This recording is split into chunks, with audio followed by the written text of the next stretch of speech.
श्री स्वामी समर्थ. नमस्कार प्रेक्षकांनो, मी प्राध्यापक विशाल सर. तर बघा, मुख्यमंत्री लाडकी बहीण योजना बंद होणार का, जाणून घेऊयात पूर्ण अपडेट.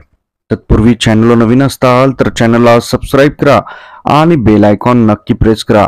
या ठिकाणी तुम्हाला सर्व सरकारी योजना, विद्यार्थी शिष्यवृत्ती, 10वी-12वी सरकारी नोकरी, त्याचप्रमाणे इतर सर्व शैक्षणिक अपडेट या सर्वांची माहिती भेटेल. अधिक माहितीसाठी गुगलवर नाना फाउंडेशन सर्च करा.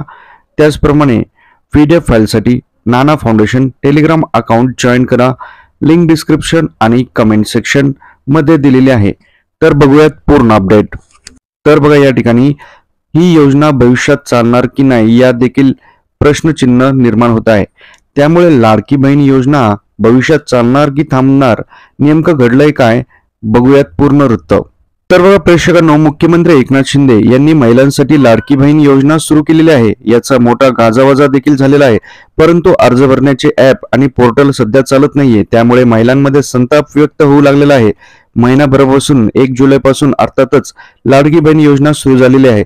या अंतर्गत महिलांना 1,500 रुपये प्रत्येक महिलेला भेटणार आहेत. परंतु याच्यात सातत्याने अटी आणि नियम आणि शर्ती बदलल्यामुळे महिलांमध्ये संभ्रम निर्माण झालेला आहे. अटींच्या बदलाला सुरुवातीच्या काळात महिला त्रस्त झाल्या असतानाच गेले काही दिवसापासून या योजनेसाठी शासनाने नव्याने विकसित केलेले नारीदूत ऍप देखील चालत नाहीये. तर लाडकी बहीण पोर्टल देखील गेले काही दिवसापासून बंद असल्यामुळे या योजनेसाठी अर्ज भरणाऱ्या महिला त्रस्त झालेल्या आहेत. राखी पौर्णिमेला या योजनेचे अनुदान जमा होणार असल्यामुळे महिला सातत्याने मोबाईलवर ऑनलाईन माहिती आणि कागदपत्र अपलोड करण्यासाठी पळापळ करू लागलेल्या आहेत. दुसऱ्या बाजूला आतापर्यंत ज्या महिलांनी ऍप आणि पोर्टलद्वारे अर्ज अपलोड केलेले आहेत त्यापैकी काही महिलांना अर्ज मंजूर झाल्याचा मेसेज देखील आलेला आहे. तर काही जणांचे अर्ज नामंजूर झालेले आहेत. त्यामुळे पुन्हा कागदपत्र अपलोड करण्याच्या सूचना मोबाईलद्वारे दिल्या आहेत. मात्र महिला कागदपत्र अपलोड करण्यासाठी धावाधाव करत असल्यास पोर्टल आणि ऍप सध्या बंद आहे. त्यामुळे महिला आणखीन त्रस्त झालेल्या आहेत. त्यामुळे भविष्यात या ऍप बद्दल किंवा या पोर्टल बद्दल प्रश्नचिन्ह निर्माण होत आहेत की हे ऍप आणि पोर्टल चालेल का.